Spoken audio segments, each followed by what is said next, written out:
Bonjour et bienvenue dans Smart Tech. Alors on va démarrer avec l'innovation, ce processus d'innovation, puisque on va se projeter dans ce à quoi pourrait ressembler la télémédecine de demain. Pour cela, un spécialiste de la téléconsultation a ouvert son laboratoire. Il va demander aux praticiens, au corps médical d'expérimenter de nouveaux usages pour le futur. Alors ce sera le sujet de mon interview avec Stéphanie Hervier de Medavis, qui sera en visio avec nous dans quelques instants.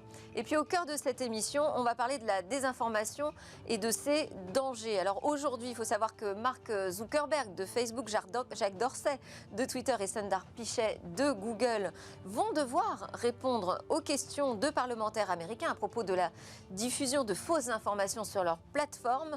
Elles sont accusées de mettre en danger la santé et l'ordre public. Alors on débattra de la responsabilité de ces plateformes et surtout aussi de pourquoi et comment on en est arrivé là. Et puis nous retrouverons notre rendez-vous avec les mesures des ondes de nos smartphones et là aussi notre complexité. C'est la complexité que posent les modèles 5G et pliables. Enfin, on conclura par une innovation qui permettrait aux malvoyants d'anticiper les obstacles grâce à une canne équipée de réalité augmentée sonore. Mais tout de suite, place à l'interview.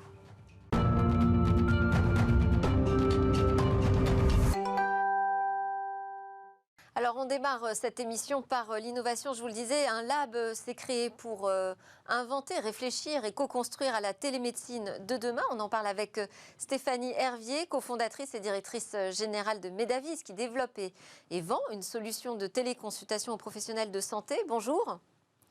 Alors Bonjour, Medavis, je le disais, ouvre un centre d'innovation.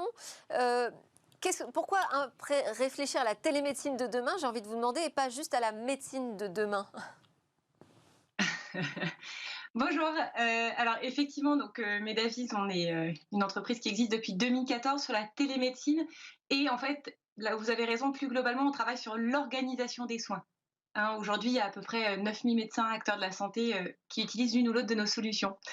En fait, Simplement, le lab est-ce que pour vous, la télémédecine, c'est l'avenir de la médecine, où on aura toujours ces deux choses en parallèle, c'est-à-dire la médecine pratiquée dans un cabinet physique et la télémédecine? Non, non, non, pour nous, la médecine, ça doit rester avant tout de la médecine physique, de la médecine clinique. Et si vous voulez, à terme, pour nous, 90% des actes doivent rester de la médecine clinique. En revanche, dans certains cas, dans à peu près 10% des cas, la médecine, elle peut se faire à distance. Ce qu'il faut aussi avoir en tête, c'est que la télémédecine, c'est pas que le lien entre patient et médecin, c'est aussi le lien entre médecin et médecin. La télémédecine, ça inclut des actes à distance, par exemple dans le cadre de la téléexpertise, ce qu'on appelle l'accès à la médecine spécialisée, notamment. Et ça, ce sont des parcours qui peuvent se faire à distance entre médecins et qui servent vraiment le parcours de soins du patient et donc globalement la santé du patient. Et alors là, vous réfléchissez aux innovations qui pourraient nous permettre d'avoir peut-être de nouvelles pratiques à distance. Mais est-ce qu'on n'a pas déjà beaucoup à faire aujourd'hui? Parce que la téléconsultation, elle est timidement développée encore, hein, même si pendant la crise Covid, il y a eu une accélération. Par exemple, chez Medavis, vous avez eu combien de téléconsultations l'année dernière? Alors, sur l'année 2020, on a opéré à peu près 400 000 actes de téléconsultation. Si vous voulez, il faut voir que déjà en 5 ans, l'accès aux soins en France, il s'est transformé. Nous, quand on a créé Medavis en 2014, la télémédecine, c'était encore un concept quasiment émergent. Sur les 5 dernières années, ça s'est fortement accéléré. 2020, il y a eu quand même un contexte sanitaire qui fait que la téléconsultation, elle est rentrée dans le quotidien des patients. Mais il y a un sujet finalement, encore une fois, c'est au-delà de la télémédecine, c'est l'accès aux soins plus globalement. C'est assez contre-intuitif. Aujourd'hui, la démographie médicale en France, elle est meilleure. On a 10 000 médecins de plus aujourd'hui en France qu'il y a 10 ans. Et en revanche, le quotidien des praticiens, il a changé. Et c'est pour ça qu'il y a un vrai travail de fond à mener sur l'organisation et la coordination, notamment des professionnels de santé. Et donc là, vous les faites rentrer, ces praticiens, dans le processus de l'innovation. Qu'est-ce qui va se passer dans ce laboratoire expérimental? Ce qui va se passer, alors effectivement, donc on a une communauté aujourd'hui d'à peu près 9000 médecins acteurs de la santé. Aujourd'hui, on en a une centaine déjà qui se sont portés volontaires et qui rejoignent le lab. On a vraiment plusieurs objectifs, plusieurs ambitions. Déjà, alors, ça va être à la fois travailler les fonctionnalités de Medavis, travailler les fonctionnalités aussi de demain. C'est vraiment travailler aussi, réfléchir sur les parcours de soins de demain, le parcours du patient, l'organisation des praticiens. Et je vous dirais, tout ça, ça se met aussi dans une perspective plus globale. Aujourd'hui, il y a beaucoup d'acteurs étrangers qui regardent la France, qui regardent la santé en France, qui sont intéressés par la santé en France. Or, nous, on veut faire émerger vraiment un leader de l'organisation des soins en France et on travaille ça donc avec les professionnels de France. Et j'ai vu que vous aviez une approche aussi de télémédecine territorialisée, locale. C'est assez contre-intuitif aussi. Pourquoi pas penser national, puisqu'on est à distance? C'est un très bon, c'est un excellent sujet. Nous, on est convaincus d'une chose, si on parle de parcours de soins, il faut toujours mettre le patient en relation avec le médecin le plus proche de lui, de son lieu de vie. C'est-à-dire, nous, on porte ce qu'on appelle une logique de cercle concentrique. Il y a le patient, il doit d'abord parler à son médecin traitant, et puis si son médecin traitant n'est pas disponible, s'il a besoin d'accéder à un spécialiste, alors on va élargir au sein de son territoire et élargir de plus en plus. Mais si vous voulez, le sujet de fond, pour nous, demain, si on dit qu'un acte à distance entre un patient de Brest et un médecin de Lille, qui ne se sont jamais vus, qui ne se reverront jamais, si on dit que ça, c'est remboursé par l'assurance maladie, demain, vous avez des territoires entiers qui vont se vider de leurs médecins. Les médecins vont aller s'installer dans des coins où c'est plus sympa, au bord de la mer. Mais le jour où vous, patients, vous devez être réorientés en physique, vous n'aurez plus d'infrastructure de soins sur votre territoire. Donc, en fait, on milite vraiment pour cette territorialité des soins et pour maintenir l'attractivité des territoires. Merci beaucoup Stéphanie Hervier, c'est très clair sur les enjeux. C'est aussi une lutte contre les déserts médicaux, hein, la télémédecine. Je rappelle que vous êtes cofondatrice et directrice générale de Medavise. Alors tout de suite, c'est l'heure de notre talk. On change de sujet, on quitte pas totalement la santé. On va parler de la désinformation et justement, est-ce qu'elle met en danger parfois notre santé publique ?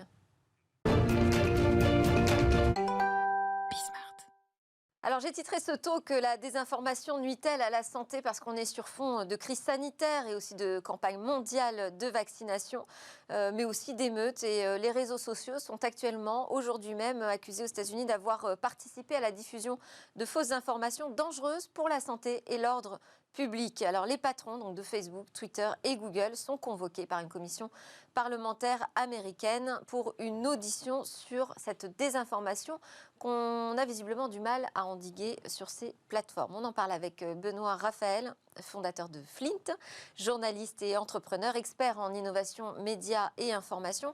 Flint, en quelques mots, je dirais c'est une méthode, des ressources et une technologie fondée sur l'intelligence artificielle et collective qui renouvelle le rapport du public à l'information. Et nous avons Aude Favre en visio, qui est journaliste également, créatrice de la chaîne YouTube What the Fake, qui lutte contre la désinformation. Et peut-être aurons-nous, Maître Doutrillo, on essaye de se connecter avec elle, avocate cofondatrice du cabinet Juris Défense, maître de la chaire Cyberdéfense et cybersécurité des écoles de Saint-Cyr. Alors on va commencer ensemble, Benoît. Ce problème de la désinformation, il est où? Parce que bon, on voit qu'on a des armées de modérateurs qui sont en place, et donc on a l'impression que ces plateformes font en sorte de réguler ce qui passe sur les réseaux sociaux, et pourtant ça ne fonctionne pas. Pourtant, on voit ces désinformations se multiplier, même prendre de l'ampleur.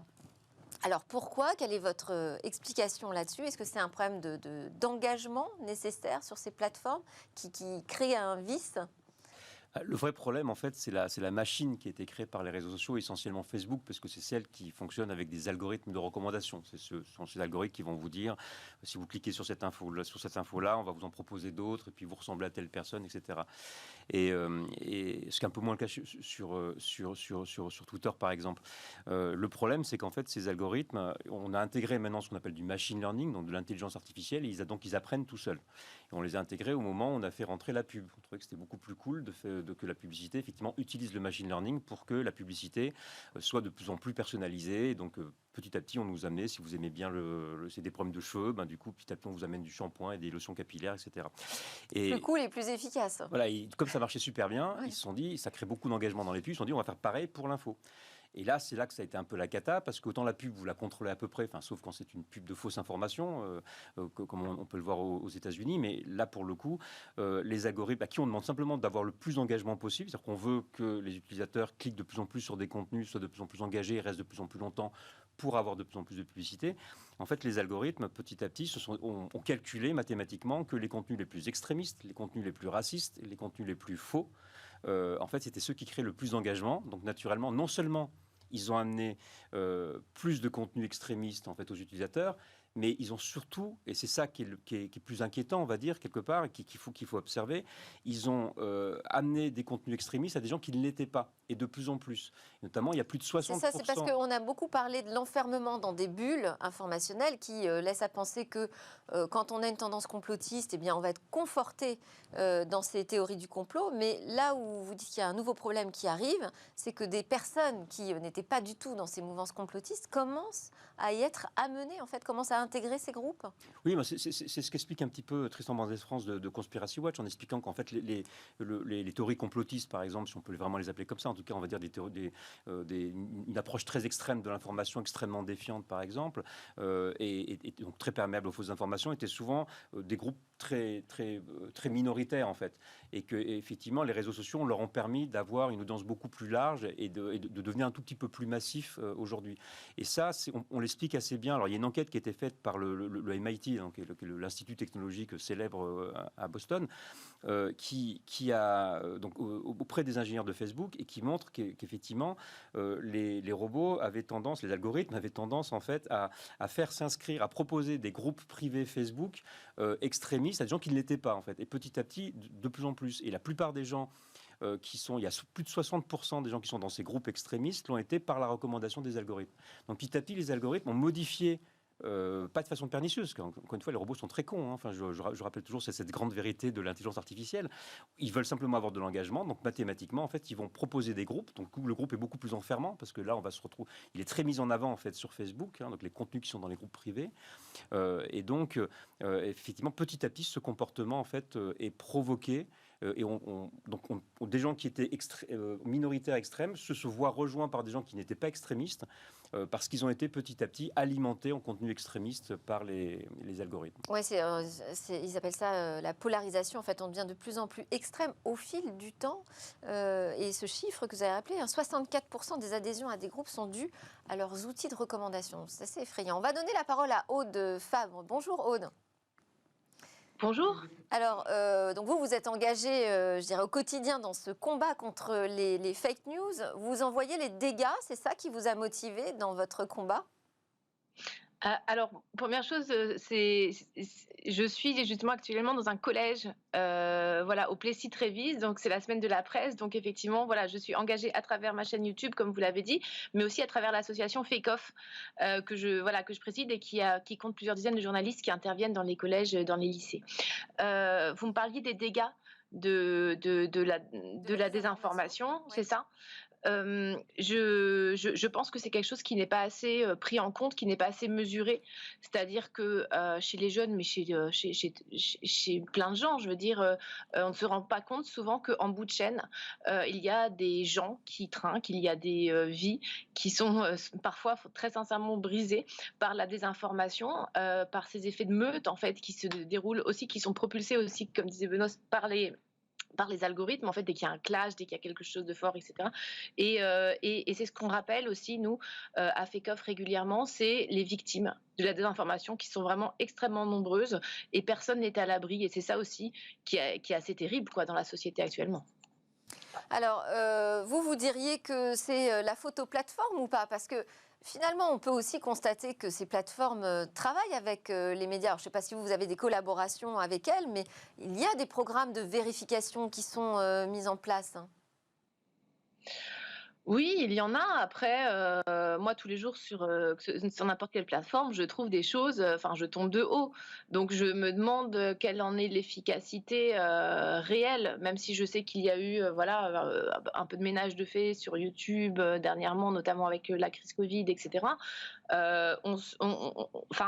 Pour parler, par exemple, de YouTube, moi, je ne suis pas contre. On m'a déjà fait la remarque. Oui, mais du coup, tu voudrais supprimer des contenus juste parce que ils racontent potentiellement n'importe quoi, etc. Non, moi, je veux pas spécialement les supprimer. Je veux dire la liberté d'expression, etc. J'ai pas de souci. Mais c'est effectivement ce problème de recommandation qui est un vrai souci. Je vais tout à l'heure parler à des collégiens, quasiment tout le temps, je suis encore sûre, qui vont me parler. Je leur demande toujours ce qu'ils ont vu sur YouTube dernièrement.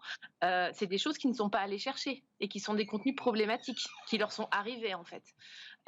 Donc tant que ce système-là existe, on peut lutter, etc. Et c'est ce que je fais, et je suis pas du tout la seule, et c'est ce que Benoît fait aussi, et voilà. Mais c'est quand même effectivement le fond du problème, je trouve, quoi. Hein. Alors, on va donner la parole à Cécile Doutrieux de Juris Défense. C'est aussi problématique, et ça, YouTube est tout à fait en capacité de le faire, sauf que ça rapporte moins d'argent, forcément. Pardon, Aude, je vous ai coupé. Je voulais donner la parole à Cécile Doutrieux de Juris Défense qui est connectée avec nous apparemment. Bonjour, maître Doutrieux. Est-ce qu'on peut dire que l'information ou la mauvaise information, la fausse information est punissable? Alors, la question en fait qui se pose, c'est que la façon dont vous parlez de désinformation, pour nous juristes, en réalité, il n'y a qu'une loi en fait contre la manipulation de l'information qui date du 22 décembre 2018 et qui concerne essentiellement les élections, les campagnes électorales.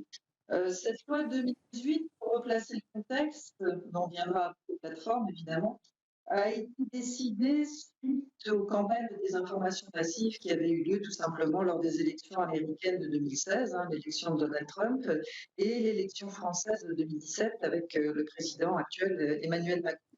Et effectivement, on a constaté à cette occasion une campagne massive de désinformation sur les réseaux sociaux, et on a décidé d'encadrer en fait cette lutte contre la désinformation qui en réalité a toujours existé. C'est pas un phénomène nouveau, c'est des informations massives. Et donc on a créé en fait un peu dans l'urgence un article du code électoral pour que dans les 3 mois qui précèdent en fait une élection, il soit possible pour lutter contre ces fausses informations de saisir en urgence devant le juge des référés pour pouvoir effectivement mettre un dispositif de signalement, lutter contre, demander la transparence des algorithmes qui sont utilisés par Facebook, Twitter, YouTube, etc. Je fais d'ailleurs une parenthèse. Hier, le président Emmanuel Macron disait justement qu'il redoutait que lors des prochaines élections, il y ait une campagne de désinformation venant de la Turquie.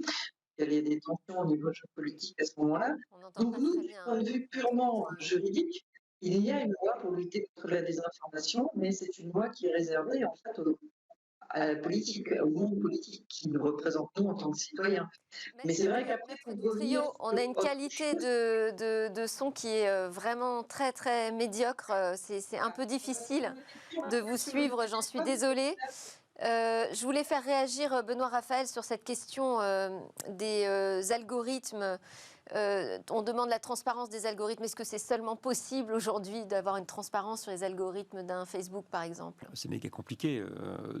Tout à l'heure, c'était intéressant parce que ce qui est expliqué, c'est est-ce qu'on a le droit ou pas de donner une fausse information. D'abord, qu'est-ce que c'est qu'une fausse information? Alors, effectivement, il y a la diffamation, etc., qui font partie de la loi, mais c'est difficile d'interdire en fait quelque chose qui est faux. C'est pas parce que c'est faux en fait que ça doit être interdit.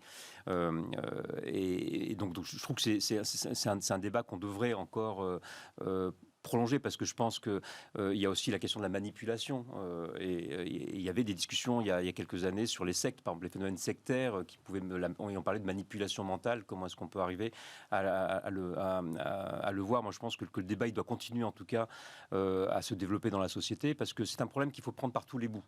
Demander la transparence des algorithmes, ça c'est peut-être un petit peu dit facilement, parce que les algorithmes se sont-ils transparents? Enfin, pour moi qui travaille là-dedans, d'abord il y a des boîtes noires et c'est assez compliqué de comprendre. Par contre, il y a des modèles algorithmiques qui vont effectivement, le modèle par exemple qui va susciter le plus d'engagement, c'est un modèle algorithmique. Après, on peut en essayer d'autres qui vont agir ensemble. Moi, je pense que surtout, ce qui est clair, c'est qu'on ne peut pas laisser en fait une entreprise privée avoir un tel impact sur la démocratie, voire sur la santé des gens, être capable de déstabiliser une société. Une société, elle doit tout de même être souveraine. Ce phénomène-là est arrivé très rapidement, donc il y a besoin maintenant, quand je dis régulation, je ne sais pas quelle régulation, mais en tout cas qu'il y ait un débat sociétal là-dessus sur la place et le rôle de ces nouveaux acteurs qui sont quand même arrivés très très vite. Et la loi, elle agit toujours comme ça, c'est-à-dire que sauf que là en ce moment, on a juste des phénomènes qui arrivent beaucoup plus vite qu'avant, et la loi est un peu plus lente à arriver parce que ça demande un débat, c'est assez complexe. Donc je pense qu'il y a clairement, et c'est peut-être là au niveau européen notamment que ça peut aussi se faire, puisque l'Europe peut avoir comme une place et un poids sur le marché européen et le marché publicitaire notamment. Je pense qu'il faut qu'il y ait un débat en tout cas cas et qu'on commence à discuter. Maintenant, on voit qu'il est ouvert aux États-Unis, donc oui. On avance. Je voulais aussi faire réagir Aude Favre. Est-ce que, selon vous, la modération est une solution appropriée? Parce qu'on voit combien de modérateurs chez Facebook? Plus de 35 000 personnes, on nous dit, chargées de modérer les échanges pour lutter contre les abus. On a vu aussi, là, il y a une fuite d'un document très intéressant sur les règles secrètes de modération de Facebook. C'est The Guardian qui en parle. On voit que c'est quand même assez compliqué de s'y retrouver, qu'il y a des choses qui semblent même parfois incohérentes.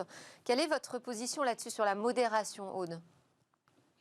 Moi, je suis pas spécialiste vraiment de cela, et j'ai vu passer effectivement l'article du Guardian que je n'ai pas encore lu, mais simplement tout ce que je sais, c'est que voilà, moi j'ai monté une rédaction citoyenne anti-fake news. On se retrouve sur Discord, voilà, on est bientôt 1500, et j'ai très régulièrement des gens qui me disent mais j'ai signalé. Ah oui, ça c'est ma chaîne YouTube What the Fake. Voilà, j'ai fait une vidéo sur des actions concrètes pour lutter contre l'intox, parce qu'on peut aussi agir, voilà, malgré tout ce système.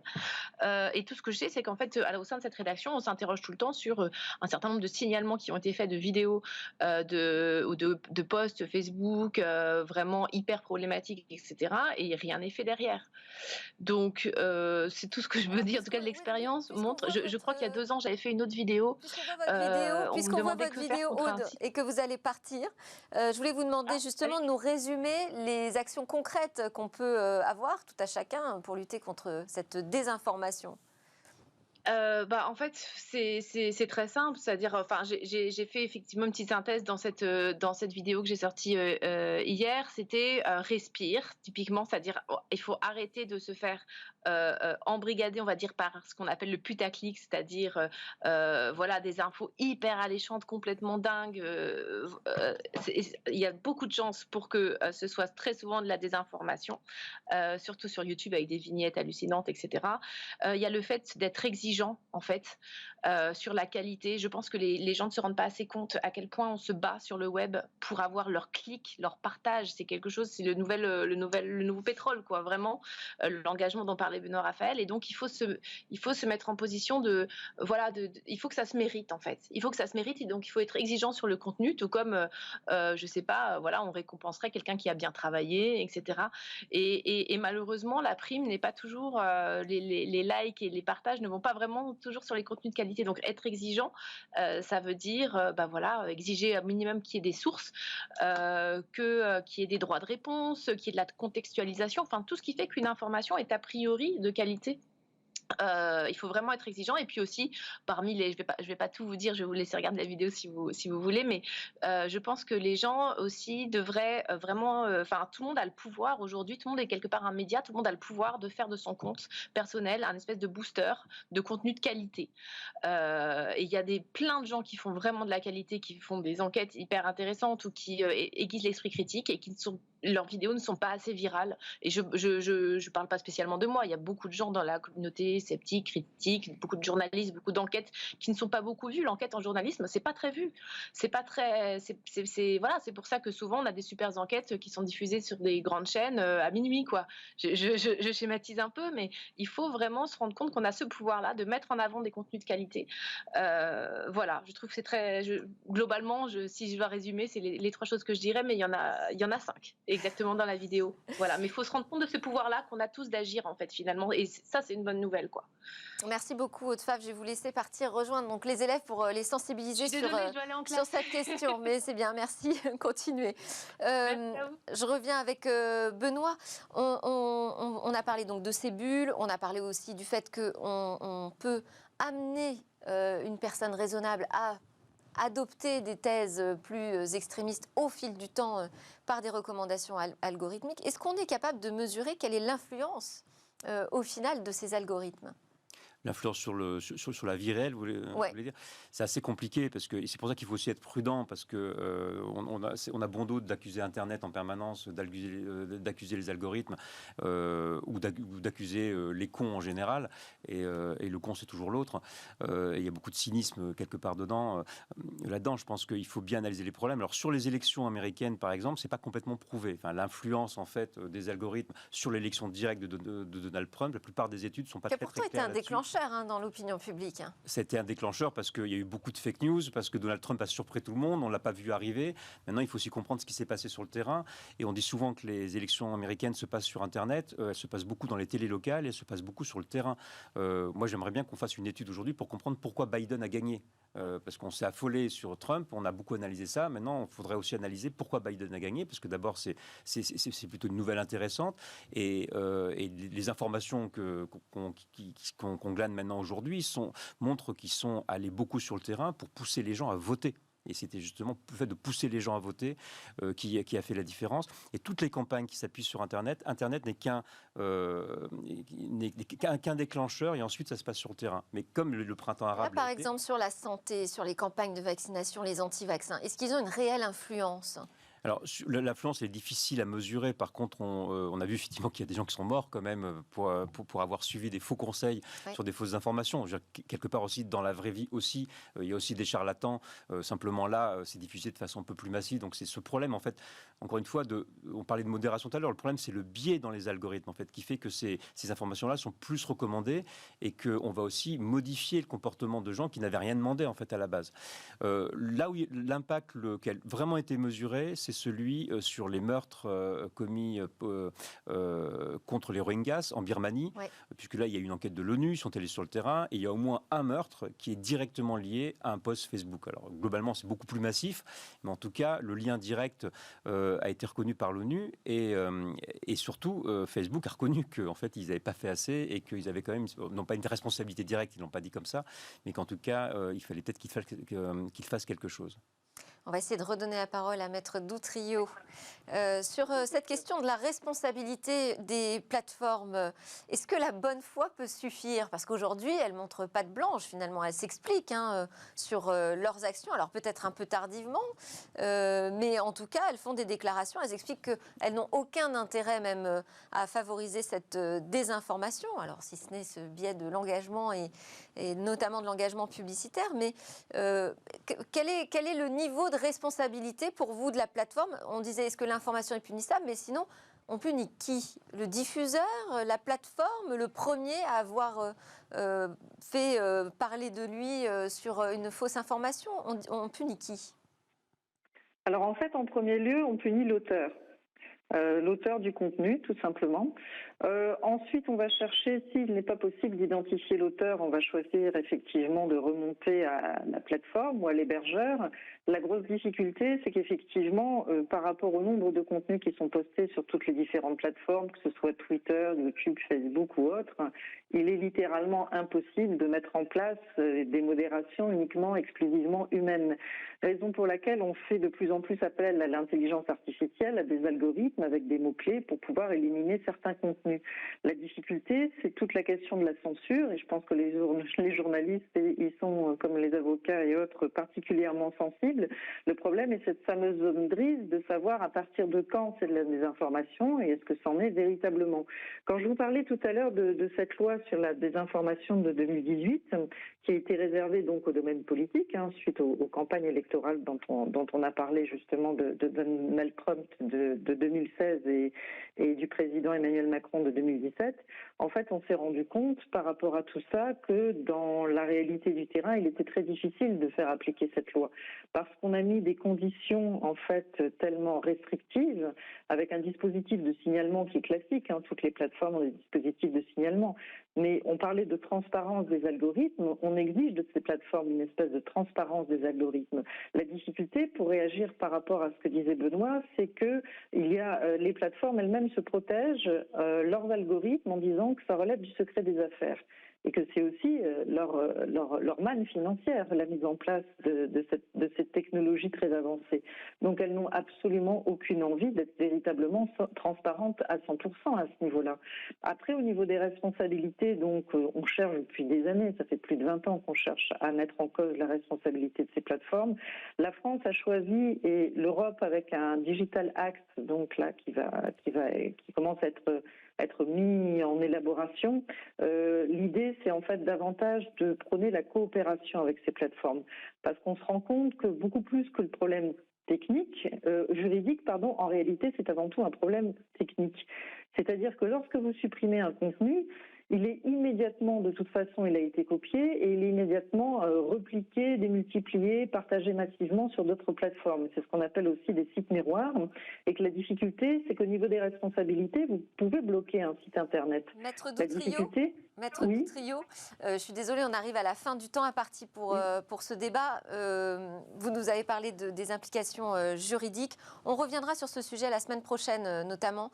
Je voudrais qu'on aborde cette question de la censure. Est-ce que c'est de la censure aussi de retirer certaines informations sur ces plateformes? Et donc, on vous recontactera à ce sujet également, Benoît Raphaël. Ce serait intéressant qu'on avance sur comment imposer des modèles de recommandation plus vertueux demain. Merci à tous pour votre participation. Donc, Maître Doutrio, avocate, cofondatrice du cabinet Juris Défense, à Aude Favre, journaliste créatrice de la chaîne YouTube What the Fake, et à Benoît Raphaël, fondateur de Flint. Juste après la pause, autre sujet polémique, les mesures d'ondes que diffusent nos smartphones.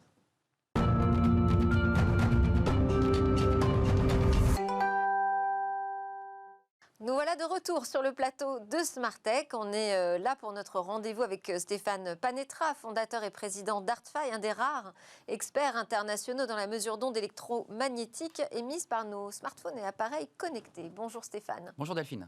Aujourd'hui, on va s'intéresser au test du mobile pliable qui pose de nouveaux enjeux sur la mesure du DAS, le débit d'absorption.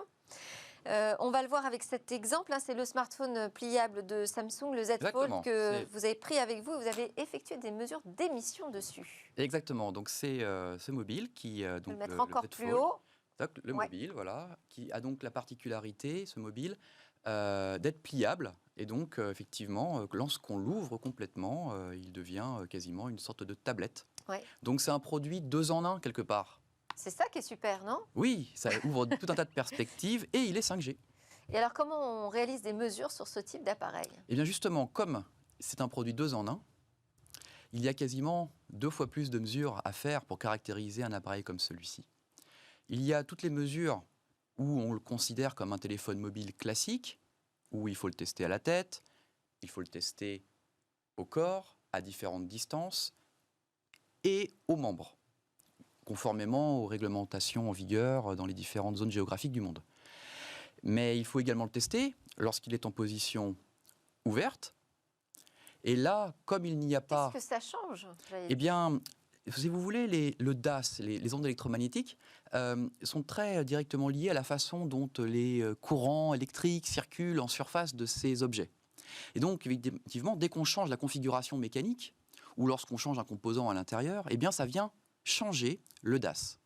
Et donc, les valeurs de DAS sont très différentes lorsqu'on change la position à la tête, lorsque l'on positionne le téléphone mobile à différentes positions du corps, et lorsque l'on ouvre ou pas le téléphone. D'accord. Et alors, donc vous avez effectué combien de mesures au total sur cet appareil? Alors, je vais prendre les notes exactement. On a 177 mesures ont été réalisées sur ce téléphone, et on les a sélectionnées dans le lot de l'ensemble des mesures à faire, qui s'élève à 5000. D'accord.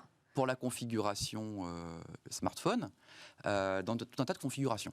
D'accord. 5000 mesures, ça c'est ce qu'on doit appliquer comme procédure pour n'importe quel smartphone 5G aujourd'hui? Voilà, ça a augmenté avec la 5G, c'était un peu moins avant. D'accord. Il faut rajouter 3000 mesures supplémentaires lorsqu'on ouvre le téléphone mobile pour le tester en configuration tablette en quelque sorte. D'accord, parce que c'est plus ou moins ouvert, c'est ça? Il y a différents... Alors vous soulevez un point intéressant, c'est qu'une fois qu'on a mesuré le mobile en configuration smartphone classique, que l'on l'a mesuré ensuite dans une configuration ouverte, C'est vrai que ce téléphone mobile pose la question de savoir mais qu'est-ce qui se passe en termes de performance lorsque je le pose comme ça dans mes mains, ou est-ce que je peux l'utiliser vraiment ou pas. Donc il y a dans la régulation internationale, il y a la question de est-ce que c'est un usage intentionnel possible. On appelle ça en anglais le foreseeable intended use. Et là, on laisse un petit peu le constructeur face à ses responsabilités tout seul, ou le régulateur tout seul face à une décision. La norme, dans ce cas-là, ne les aide pas, car elle n'a pas décrit précisément comment mesurer un tel produit. Et donc, ils sont face à leurs responsabilités, et donc ce n'est pas forcément toujours très confortable. Ils font leurs propres tests pour vérifier qu'il n'y a pas de cas qui donnent des valeurs plus élevées en termes d'exposition humaine aux ondes. Là où, évidemment, ça apporterait plus de confort pour un constructeur et pour les régulateurs d'avoir quelque chose qui soit clairement décrit dans une norme. Donc parce qu'aujourd'hui, c'est tout à fait normé quand on a un smartphone classique. Ce n'est pas le cas quand il est modulaire, c'est ça? Oui, alors c'est déjà normé pour un téléphone classique, mais il y a déjà dans ce cadre-là des évolutions à apporter pour soutenir les évolutions technologiques. On en a parlé dans certaines chroniques au niveau de la 5G, la complexité des signaux. Cette capacité des téléphones mobiles à changer leur niveau de puissance lorsqu'ils ont des capteurs qui détectent la présence ou pas d'un corps humain à proximité d'eux. Donc tout ça, ça nécessite des accompagnements évolution normative, mais alors avec, en plus, effectivement, cette ouverture-fermeture des téléphones, ça vient poser encore des questions supplémentaires pour soutenir les industriels face à leurs responsabilités légales dans ce contexte. Et dans les mesures que vous avez réalisées, on est comment par rapport aux seuils acceptés? Donc on respecte les seuils, respecte les seuils. Dans tous les cas de figure, vous avez testé? Oui, on a fait un certain nombre de tests aussi avec quelques positions intermédiaires en termes d'investigation et on n'a pas détecté de cas au-dessus des seuils. On flirte les seuils, limite, hein, mais on est dedans. Donc avec les dispersions en production, puisque vous savez qu'on ne teste pas tous les téléphones aujourd'hui, il faudra donc être vigilant. Alors, j'avais fait les comptes, mais enfin, sur le nombre de mesures, donc on serait à 8000 tests, c'est ça, à réaliser sur un smartphone 5G pliable. Ouais. Ça prend combien de temps? Alors, j'imagine qu'il y a une course quand même à la sortie. C'est une excellente question. Il y a une vraie course. À la mise sur le marché du smartphone pour l'opérateur. Il y a un enjeu de time to market pour les constructeurs. Donc, on est sur des ordres de grandeur avec les normes qui sont actuellement en place depuis 20 ans. 5 semaines à 6 semaines de tests sur un téléphone comme ça pour un laboratoire de certification. C'est énorme. C'est juste une situation potentiellement de blocage en fait industriellement. Et donc c'est l'enjeu aussi des nouvelles normes qui permettent elles de faire ça en 2 jours. Un enjeu sur la vitesse et puis sur la quantité parce que là le temps que vous donnez, que vous indiquez, c'est sur un modèle. Exactement. Donc on imagine si on doit tester tous les téléphones. Comme on l'avait dit, 1 mobile sur 1 million testé aujourd'hui. Ouais. Tester tous les téléphones, il faut avoir une procédure industrielle pour tester en temps réel. C'est vraiment l'enjeu des normes en cours de mise en œuvre aujourd'hui. D'accord, donc c'est intéressant. C'est pas seulement un enjeu sanitaire, c'est aussi un enjeu technologique et d'innovation pour apporter les bonnes réponses. Merci beaucoup Stéphane Panetra, fondateur et président d'Artfy. On va terminer cette émission avec l'innovation du jour. Vous en avez l'habitude maintenant. Il s'agit là cette fois d'une canne à ultrasons.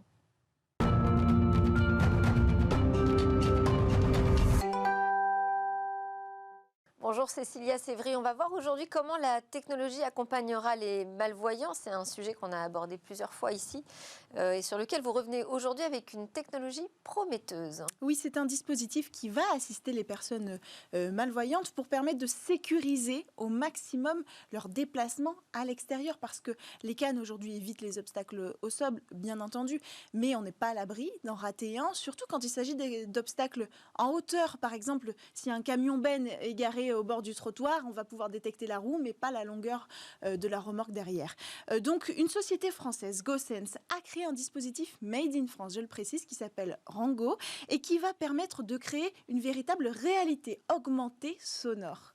À quoi ressemble ce dispositif? Alors, il se compose d'abord d'un boîtier, d'une application et d'écouteurs très spécifiques. Alors, on commence avec le boîtier. Il va se fixer sur la canne du malvoyant, n'importe quel type de canne d'ailleurs. Et puis là, on va le coupler, le lier avec l'application. On ne fait ça qu'une seule fois et ça, c'est pratique parce qu'on n'a pas besoin à chaque fois qu'on ressort le dispositif de le reconnecter.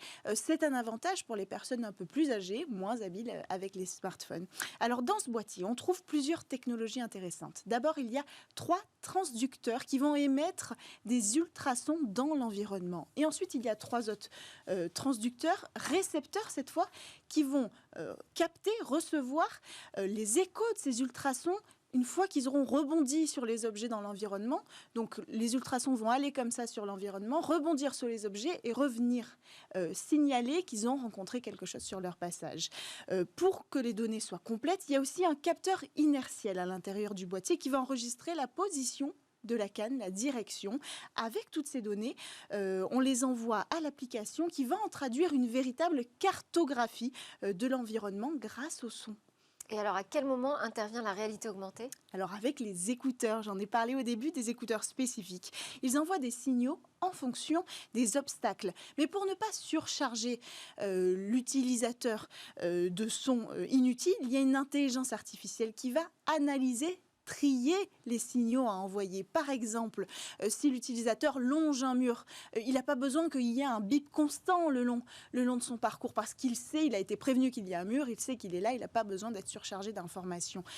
Et puis ce qui fait la particularité de ces technos, c'est que le signal sonore, il est diffusé de façon à recréer l'environnement qui l'entoure. Quand une personne malvoyante, par exemple, croise sur son trajet un groupe de personnes qui est en train de discuter, elle l'entend d'abord de loin, puis le son se rapproche, puis il passe derrière, il y a une vraie géolocalisation du son. Et bien là, c'est pareil. Le signal reproduit la même chose, il s'intensifie et diminue en fonction de la géolocalisation de l'obstacle. Et ça s'appelle la spatialisation binaurale, d'où la notion donc de réalité augmentée sonore.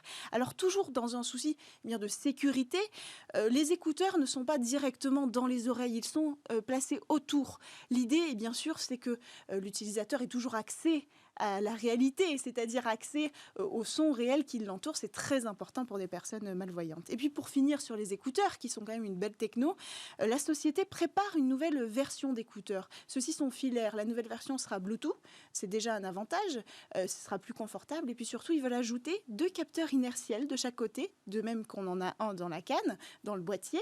Et ces capteurs, ils pourront avec davantage de précision, géolocaliser l'espace avec la position du corps et de la tête de l'utilisateur. Et elle sera disponible quand, cette canne intelligente? Elle est disponible depuis quelques semaines seulement, ce boîtier. Il y avait déjà un boîtier avant, mais toutes ces nouvelles technos avec les écouteurs et la réalité augmentée vient de sortir.